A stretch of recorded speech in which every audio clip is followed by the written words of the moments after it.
You to our next panel, Decarbonizing Industry to Accelerate Energy Transition. A quick note before we begin, the scheduled moderator for this panel, my colleague Marie-Sina, is sick today, so I'm jumping in. My name is Stephen Beardsley. I'm a moderator from Deutsche Welle. And we've just heard the remarks of the German Economy and Climate Minister Robert Habeck on his country's efforts to decarbonize industry. We want to continue that conversation with a diverse panel from very different fields, and I'll begin by introducing our panelists. After that, we'll hear some remarks from one of our panelists as well. First of all, Amani Abou-Zeid. She is Commissioner for Infrastructure and Energy for the African Union since 2017. Her tenure has seen the launch of the Single African Air Transport Market, the African Single Energy Market, and the first African Digital Transformation Strategy, among other initiatives. Audrey Mascarenhas is President and CEO of Questor Technology. She's worked for more than 40 years in the energy sector, including with Gulf Canada, before Questor.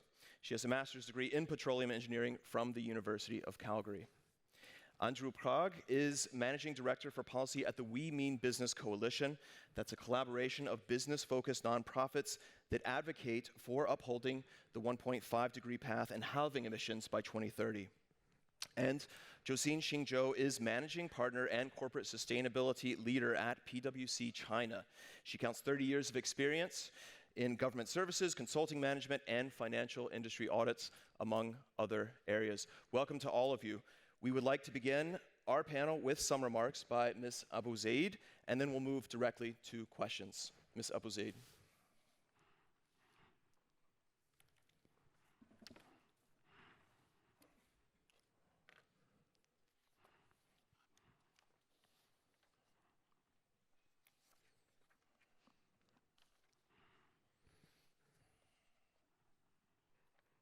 Thank you for the introduction. Good morning, everyone. Excellencies, distinguished participants, yes, I represent a vast continent of 55 countries, and I'm in charge of sectors, all sectors of transport, energy, and digitalization. It's a hopeful continent, and let me just read the MC as well at the opening remarks this morning, and all of you. I have prepared the introduction, but I want also to see or to share with you how all the messages we heard this morning relate to us in Africa. We are optimists by nature. We cannot afford to be pessimistic. It's not a choice. We cannot do that. And two, we have been through worse. Remember the last decade in the 90s. And since then, Africa had several decades of sustained growth, and many of our economies are among the fastest growing economies in the world. Third, climate issues for us are not studies, even though science and evidence prove it, but they're not studies. It's our daily lives. This means that in regions, several years of drought destroy the crops. It means millions of people who had to be displaced around Lake Chad because it's simply, it dried up. It means also that in southern Africa, we have several storms that washed away not only lives, but infrastructure that cost us billions. So as I said, this is not about a study. This is about our African reality day to day. Having said that, Africa is the lowest emitting region in the world. It's only 3%. And the highest in terms of the renewable energy in our energy mix, 40%, the highest region in the world where there is, renewable energy in the mix. And why is that? Again, it's not a choice. We are the continent that is the richest when it comes to endowment in renewable resources. So our development, which relies, like everywhere else, on energy, has to make use of what is available on our soil and in our skies, meaning renewable resources. So again, when we talk development in Africa, it's what you call climate agenda. Our development agenda is your climate agenda. Our development agenda is the one about socioeconomic development. It's about making use of what we have in order to see the well-being of our people. Now, talking specifically about energy. At this point where I'm talking, still more than half of our population does not have access to electricity, the 21st century. We're talking 600 million people. Out of the 800 million people around the globe who do not have access to electricity, 600 million of those, 2/3, are in Africa. Moreover, 90% of our people, almost 1 billion persons, does not have clean cooking, meaning they still rely on cutting the forest, for firewood or coal or untreated animal waste in order to cook. In the 21st century, in a continent that is rich with everything, energy resources, but everything else as well. Now, why am I saying this? Because we believe in optimism, and we did not wait for a global crisis like, the implications of Ukraine to think of energy. We've been having energy crisis for a long time. Then what is new here? It's for the first time in the world, in our history, the world is finally realizing how important energy is. We have been in this situation, as I said, for decades, but no one ever listened. Now everyone understands when we say energy security, energy access, we have to have energy. Sorry to say, it took a tragic event, a very serious one in Europe, for the world to wake up about the importance of energy. But I want us also to remember something, because there is always hope. Please, I know that I'm speaking in a public forum and probably online as well, but crises are fantastic. Crises are really the best thing that can happen. Why is that? Because your back is, to the wall. You have to take the very difficult decisions that you never took, that you never dared to take, and that do the changes that you had to do where you were, reluctant. Now we have all to take it. And like I've been in Germany, this is probably the second time since, the wake of COVID, 21-22. What I said then about COVID recovery, it's exactly what I'm saying now about energy. No one is safe until we are all safe. So climate does not stop at the borders. Your future and our future is one. Moreover, Africa, as I always say, is front and center when it comes to energy and renewable energy transition. Why? We are centrally located in the world, so we are in proximity of markets. We have all the resources that is needed. We have all the, the human resources that is needed, being, the youngest region of the world. 65% of our population are young people that could be, skilled and upskilled and represent, the workforce of the future. Not only that, my people, in only a matter of few months in 22, we have 9 nations producing green hydrogen, from which, Germany benefits. We have 4 nations that started the production of sustainable aviation fuel. And we are, of course, as we all know, we are the region, where the most digitalized in the world, and our people, even those who do not read and write, are very digitally literate, and we use it, like no one else. And now we are, also mainstreaming AI in everything that we do, because we're not technology agnostic. We are determined to harness technology to our benefit and to make it work for our people. Then why, again, I love crisis? And why do we talk so negatively about climate? Let us remind ourselves, green industries, green economy is estimated to be about $10.3 trillion from here to 2050. Frankly speaking, if someone talk about investment or investment opportunities, what are we waiting for? That's 5% of the GDP, the provisions, for GDP from here 2050. So let us change and shift the talk about climate into how climate can be an opportunity. Opportunity for us for socio-economic development. Opportunity for investors. Opportunity for industries. So to adopt, new ways and to jump into, these new technologies and the new way of doing things, and to take a share of this, of these $10.3 trillion that are, presenting themselves to all of us. And again, Africa is key. You cannot, the EVs, the minister was talking about EVs. Where do you think the minerals of EVs come from? Africa. 80% of those minerals, except that we are not going, to continue the pattern that we always had, just, to export raw materials. We want also to be beneficial or to benefit from the outcomes of this exploitation of our minerals. Has to be a win-win solution. And actually, EVs produced in Africa will be 30% cheaper than the ones in the market. And not only that, it will help with the supply chain and diversification.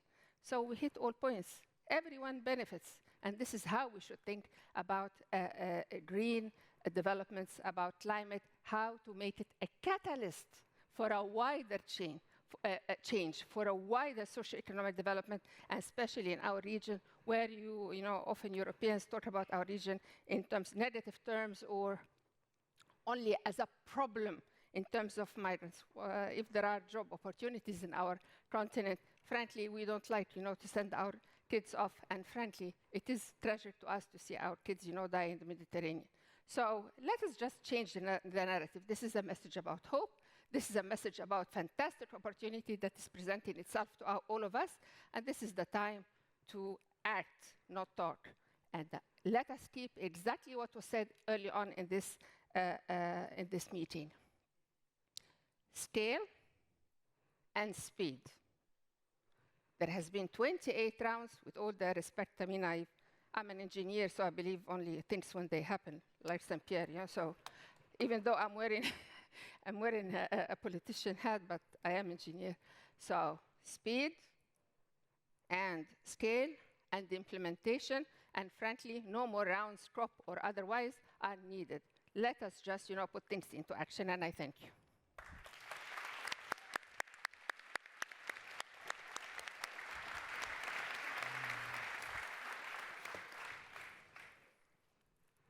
Commissioner Abou-Zeid, thank you very much for those comments.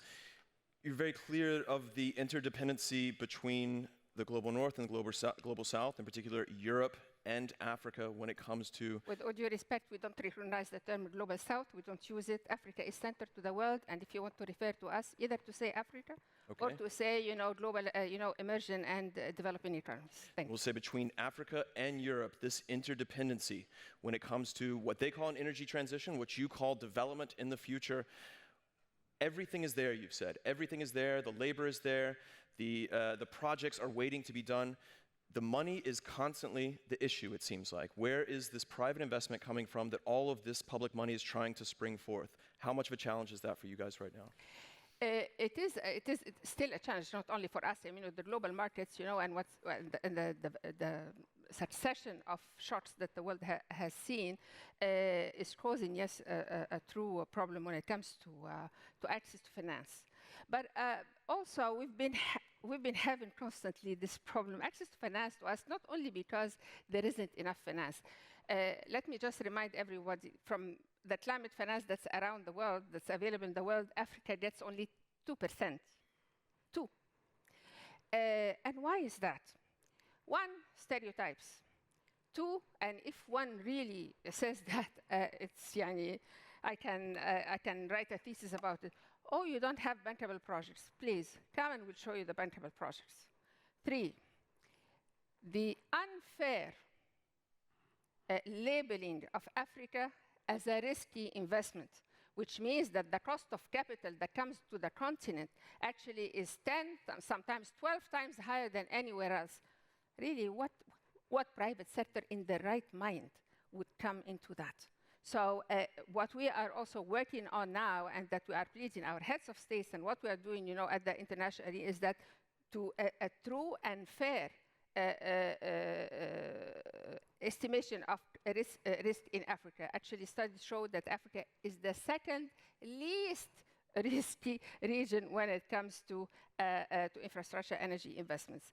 Again, security issues does not leave us with lots of options than to turn into Africa. And your country itself, I mean, Germany, that's what Germany is doing, and we really appreciate also Germany partnership, not interdependence, as you mentioned, the partnership that we are having with Germany and the European Union and many other countries. So the cost of capital, which is still very high, the shocks, and the architecture, I mean, of the tools, I mean, the financial tools that are out there are not adapted to not only to Africa, they're not adapted to the current situation. The finance tools that are on the market, they were developed, in the wake of the Second World War, 1940s. Nothing to do with the world that we're living today. However, again, I mean, rethinking or reforming the international architecture, the multilaterals will take about 5 years. We cannot afford to wait 5 years. So I think the thing is, the plans are here. The African single electricity market with detailed, projects is here. Investment opportunities is here. Climate finance is here. It's about time that we dispel forever the idea of Africa as a risky, backward, whatever, that people usually like to say, and to think objectively about localizing many of the industries, parts of the value chain into the continent to create jobs, to create opportunities, socio-economic development, to benefit Europe, to benefit Africa, and to benefit the globe. Thank you. I want to turn to Andrew now on this same concept, this idea. We heard right there that some of this seems to be exaggerated. That's what the commissioner says, that there is not the kind of risk that many would assess. At the same time, we know that businesses, investors, they're not going into, they're not seeing a business case in many of these countries as politicians might want, as policymakers might want. As a representative of that community to some extent, We Mean Business Coalition, how do we assess that? Is it about the cost of capital? Is it about the business case there not being bright enough relative to others around the world? What do you see? Thank you, and firstly, thank you very much for the invitation to be here. It's a pleasure to represent the We Mean Business Coalition. On this point, I very much agree with the Commissioner, actually, that the cost of capital is the key issue facing the private sector here, and we need to find ways to fix that and to use the climate finance and the funds flowing from the global north to really find ways to reduce that cost of capital as faced by private sector enterprises in Africa and across other emerging and developing economies. And you're quite right to call us out on the terminology there, I find. I also agree that for years we've been talking about this issue of project pipelines, and I used to work at the OECD. I remember 15 years ago that was the issue, and real progress has been made there through the use of climate finance to improve policy infrastructure, to put in place the feed-in tariffs, the auction systems, the power purchase agreements, and to really help create that portfolio of project pipeline. But we still have this issue of cost of capital. Perception of country risk, as you pointed to, is an issue. And I think what we need to look towards solutions is really using the current negotiations going on climate finance, leading up to the big climate conferences here, COP29, when countries are negotiating on a new quantified goal for climate finance. A lot of attention on that overall target, but we really need to look at how those funds are being used and find smarter ways to really be using those public funds to de-risk investments, to lower that cost of capital, even look at things like funds to insure against currency risk and basic things like that, which are not about clean energy, but which impact the overall cost of capital. So there's definitely scope this year with those negotiations to shine more of a spotlight in that direction. I want to stay with you when we're talking about capital and raising capital for a lot of these projects. I want to move into the controversy around ESG investment that we've seen in some parts of the world right now. I'm curious how you and your clients, or not your clients, but those you are representing in this coalition, how do they view what's gone on in the recent past with the labeling of ESG, especially in the United States, and the difficulty there of making clear amounts of capital, or at least having the kind of framework that can converge around the globe? Why is that such a problem? Where do you see that going? It's a very good question, very large question, actually. Sure. And I firstly, there's a lot more to private sector investment in the net zero transition and in sustainability more broadly than ESG. And indeed, there has been this controversy, particularly in the United States, when we've seen countries in some ways going quiet. This notion of green hushing, they're afraid of being called out on their ESG investments, being attacked through the legal systems in some states in the US, and that's seen. So we're seeing less companies coming forward publicly with what they're doing, but still action happening in the background. I think there's definitely moves underway to reform the ESG world, to streamline the indices, to make them more credible, to cover the three very different but interlinked pillars of ESG: the environment, the social, and the governance. Really make them more fit for purpose for a real transition time. They were invented in a time where sustainability was a little bit on the side. It was kind of nice to have. Now it's absolutely integral to business models and has to be right at the center of business models. So we need to rethink and make more fit for purpose those metrics to get over that controversy and move on to what comes next. But my main point is there's much more to the corporate sustainability world than ESG. At the same time, we know that in China, new ESG measures being introduced for listed companies there. What does this represent in terms of a step for China when it comes to converging with the rest of the world in ESG standards? And what other regulatory tools is the government using right now, aside from ESG language? Yeah, when they talk about the ESG, I think first of all we need to consider the accountability of the government. So only the government show to the public and build the trust for the public that they are serious about ESG. They're serious about the energy conservation and the carbon emission reduction. And so what we see in China, we have every 5 years, we have a 5-year plan. And in the 5-year plan, they set up a very clear goal and also the action plans how to improve the energy conservation and the reduction of the carbon emission.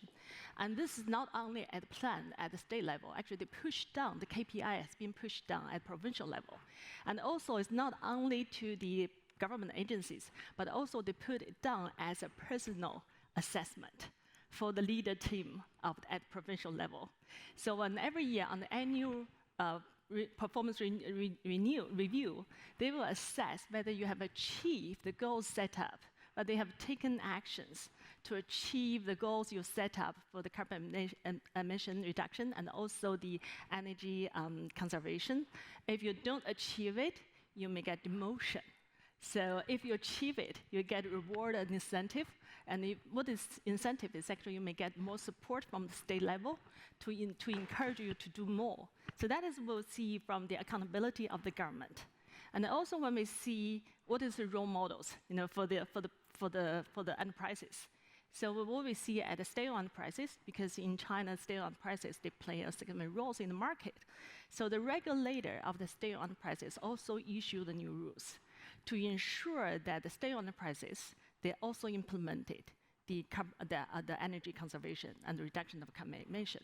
And also they select the enterprises, the big enterprises who have significant challenges, because when they do the statistic assessment, they saw there are certain state-owned enterprises, because of their business model, they have significant challenges. So they sat down, the regulators sat down with these giant state-owned enterprises and set up the goals one by one and supervise along the year to ensure that the action is being taken. So that is on the state-owned enterprises because they set up a role model for the whole commercial society. And for the listing company, of course, in China we have 3 stock exchanges. They issue the new disclosure rules for them to do. So that is for the listing company.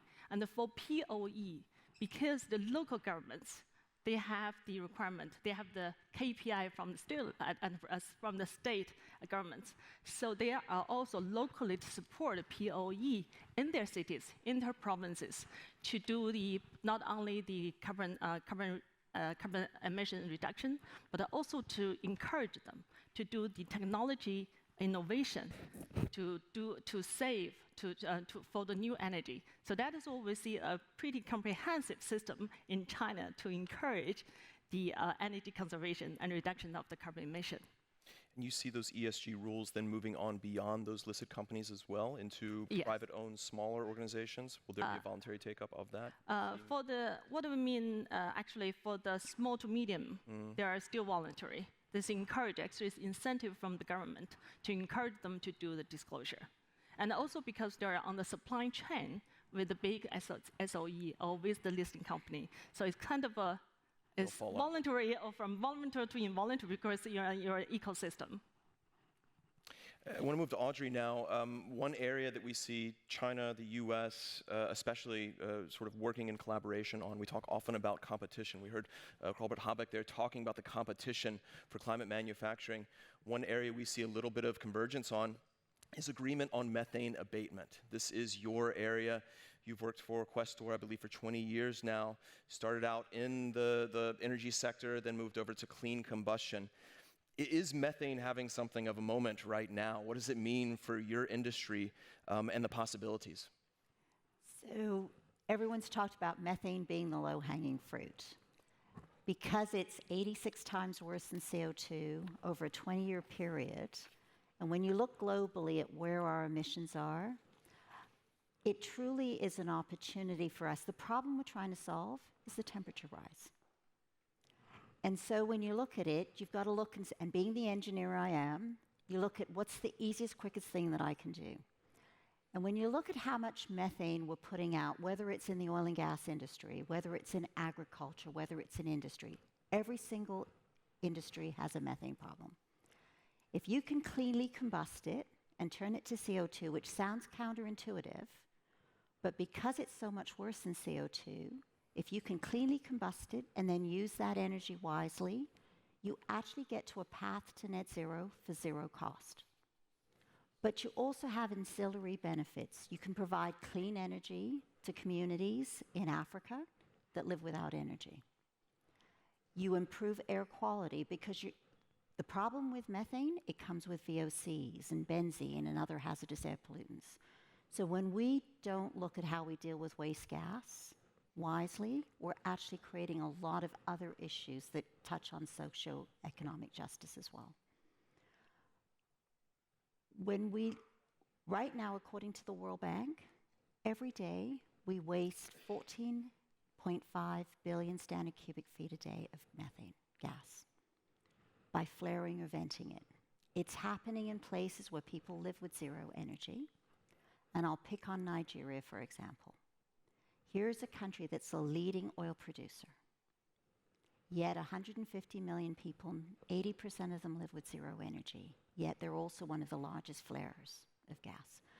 So what if you took a look at that gas, made sure that you're dealing with it cleanly? It may take time to build infrastructure, but in the short term, make sure we're cleanly combusting it, not putting any hazardous pollutants into the atmosphere, and taking that energy and providing it to the community. And thank you. And we can do that at a cost of less than $2 a ton. I think we need to look at this problem in terms of what can we do short term that's easy and doable. A lot of where we focused is some of the stuff that's tougher and a lot more expensive. According to the World Bank, if we took that 14.5 billion standard cubic feet a day of gas that we waste, and you cleanly combusted it, it would cost around $4 billion, but would reduce greenhouse gas emissions 1 gigaton a year, but it would create an enormous opportunity to do something good with that energy.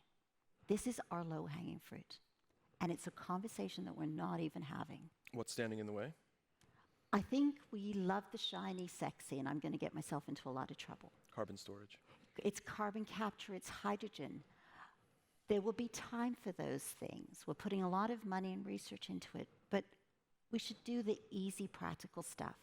Yeah. We can probably stop our temperature rise right now with technology that we already have available. MIT did a wonderful infographic, and surprisingly, it focuses on what's the problem we're trying to solve, which is the temperature rise. So interestingly enough, it's not where our energy comes from. It's not necessarily renewables or coal or nuclear or oil and gas. It's two things. Don't put methane into the atmosphere and be more energy efficient. Right now, we only use 40% of the energy in a barrel of oil. We waste 60% of it. If we were to take that 40% and double it, we would halve our greenhouse gas emissions, but we would also leave half of the oil in the ground, or the coal, or everything else. And we would actually stop the temperature rise. We could successfully stay under that 1.5. We see a lot of the discussion is that carbon capture and clean combustion are two sides of the same coin. They basically help natural gas. They make it a more viable solution for a longer period. You would say that carbon capture, though, shouldn't be part of that equation, or that's more of a distraction? I think it's more of a distraction. I'll tell you why. Carbon capture is kind of looking at things after the fact. If you take a look at how much methane we're putting into the atmosphere, we're actually not accounting for most of it. We tend to talk about routine and non-routine, and ignore this significant volume that the satellites are starting to shed light on, right? A satellite flies over and sees a big emission. It's what we've always called a non-routine. For example, when we do maintenance on a pipeline. If we start with those volumes and convert them to CO2, because methane's 86 times worse than CO2, you've got a big reduction, a 90% reduction in GHG emissions right off the bat. The problem with carbon capture is you're waiting at the end. You haven't really talked about the VOCs and the particulates and all these other things. You're trying to capture a molecule when it's at its lowest state of entropy, right? So you're chasing the carbon, where if you chase the methane before it's out in the atmosphere, making sure you don't put it into the atmosphere, it's your most cost-effective way of doing it. And it's really practical and easy to do. I want to turn back to the commissioner here. Africa obviously has many legacy oil and gas projects, countries that depend heavily on these sources of revenue. As the world moves towards more regulation, as these companies face more regulation to clean up the actual act of drilling, to perhaps burn cleaner, things like that, what does that mean for that legacy energy product? Does it make it less viable for some countries? For example, if we look at, there's offshore Namibia, there's a lot of potential there for development. Does that then scare away some developers? How do you look at that in comparison with the overall portfolio of projects that Africa has? Thank you. You are, of course, aware that this drilling and they are all companies that are not African. For sure. Yeah, so you are aware of that. Let me share with you what is officially adopted by our heads of states, presented to COP27 and later COP28, our position when it comes to energy. And I did mention that we have the highest share of renewables in our energy mix. And I did mention that 90% of our people do not have access to clean cooking. Now, Africa is a vast continent. Those producing oil and gas, 18 out of 55. And even within ourselves, each country is differently endowed at different degrees, when it comes to resources. A country like Kenya, yes, you can have 90% of your energy coming from renewables. And the whole of Eastern Africa has this wonderful energy with geothermal energy. So it serves not only generate energy, but also could be used as base load and could be converted in so many things. This is not the case everywhere else in the continent. So what base load are we suggesting here for the renewable projects? What is going to happen, for cooking? How are we actually, the Clean Cooking Summit is on the 14th. What are we going to use for clean cooking instead of cutting the forest? So there is a case for natural gas on the continent, and that is what's in the African common position. It's not a choice. It's actually better for us, for the environment and for the CO2 emissions. And we made the calculations. Actually, IEA made the calculations that if we electrify and use all the everywhere, and use our natural gas everywhere, our emissions will go from 3 to 3.06. So it's still negligible. So that's what I meant by also, and I believe it was also shared early on this roundtable and earlier, different places need different solutions. And the thing is, we want the same destination, but the trajectory, the technology, the issues also have to be adapted to their context. Where is geothermal energy? Where is nuclear energy? Because 20 African countries are now on the path also of to nuclear energy. Then this is clean energy and it could be base load, but it's not suitable for cooking. It's not suitable for base load for renewables. So we have to understand that the world is going to need, in the short and medium term, we're still going to need, fossil fuel at lesser degree, maybe, in a better way, in a more efficient way, maybe, and actually yes. So more research is going into that, but until then, we cannot just, cancel them out of the equation, not just because of income, even though for the countries producing natural gas and oil, it represents more than 50% of their exports. Thing is, the pace of technology and the value chains within our countries meaning. I mentioned green hydrogen, and it's true, we are a long way, you know, for green hydrogen to be everywhere, but it's for export. And we talking to our countries, please do a balance between export and developing the value chain. I mean, locally, train your people, start using the new resources in country, not just for export. So there has to be a balance in order for us only to change, not for Europe to change only. So in the short, medium term, we're still going to need fossils, especially natural gas. It differs, as I said, from one country to another. We are determined to continue increasing the share of renewables and clean energy in our energy mix, and to work on the infrastructure for this energy. And I think it was mentioned here about, you know, energy efficiency. Energy efficiency is the other side of the equation, how to better use what we have, how to make our grids actually where they exist, because grids are, you know, a major issue for Africa. How to make them adapted to the renewable energy, stop the wastage. Now 30–40% of the energy is just wasted in the deliberated, you know, grids. So there's more than just, you know, canceling out. It's how to do it and how to follow through, not just generation, but, you know, the interconnections, the distribution, all the way to the end beneficiary. There is one issue that was not mentioned in any of the speeches this morning or any interventions, and not even here today. I did mention that we want this green economy, I'm not talking only about energy, green economy to be a catalyst for development. I want us to also focus on the gender issue to make sure that it works for women, not just as beneficiaries, but as actors, as leaders of this green economy.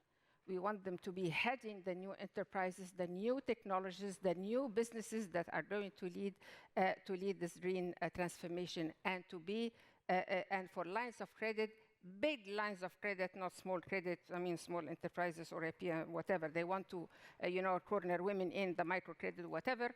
No, the big tickets to be given to women-led, women-owned enterprises to get into that very important economy coming forward.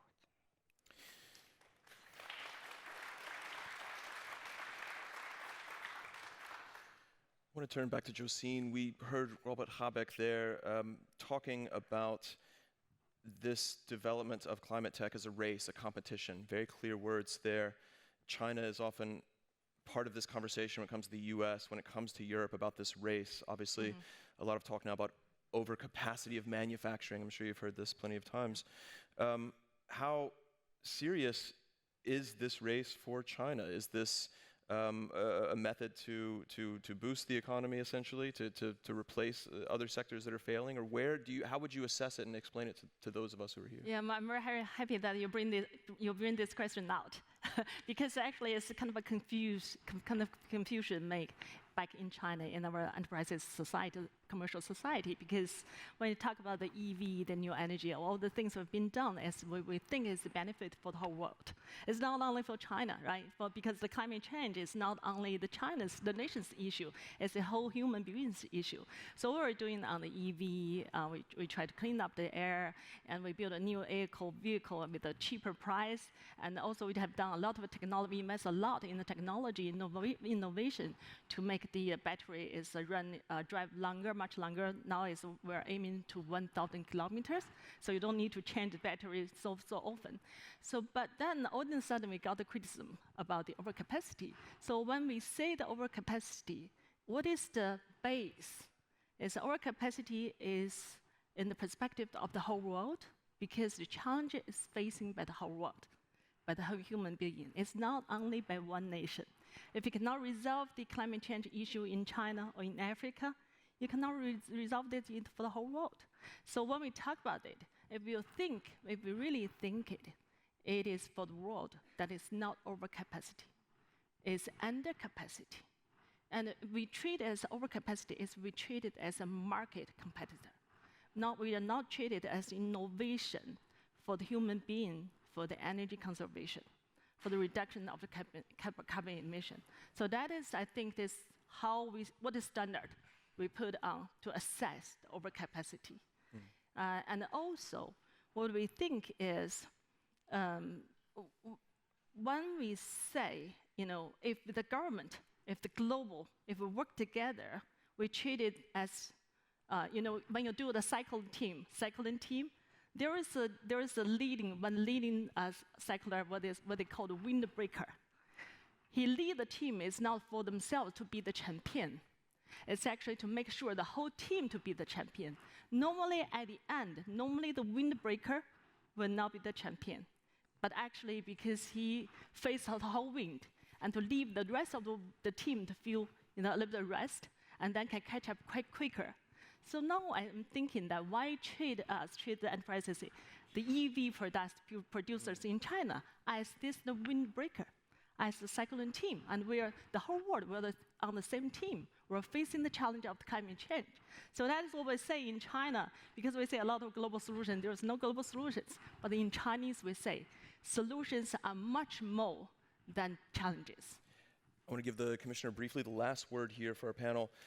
Obviously, a lot of others might disagree and say that it's about jobs, industries, things like that. There's this concurrent course of trying to protect local industry while also trying to forward climate tech. What does that mean for Africa when we hear Robert Habeck saying this is a race, the competition? We know that these big nations are competing against each other.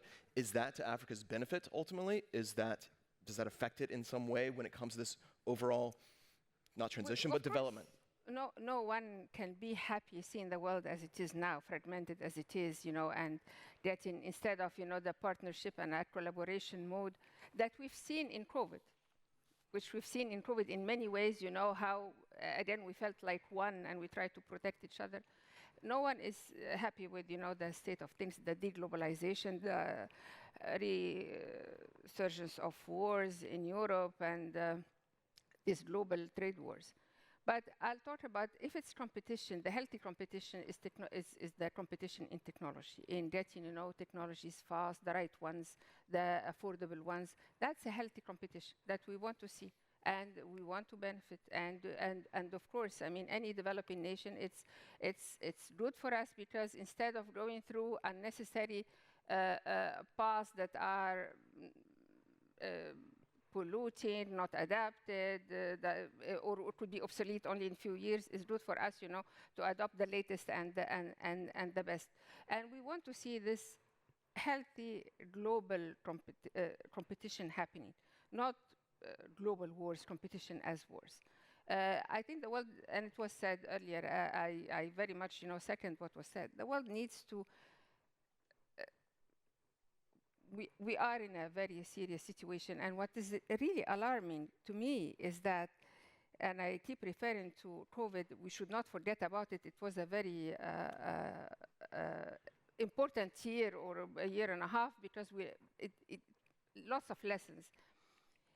The same urgency we treated COVID. Why I'm not seeing the same urgency happening when it comes to climate?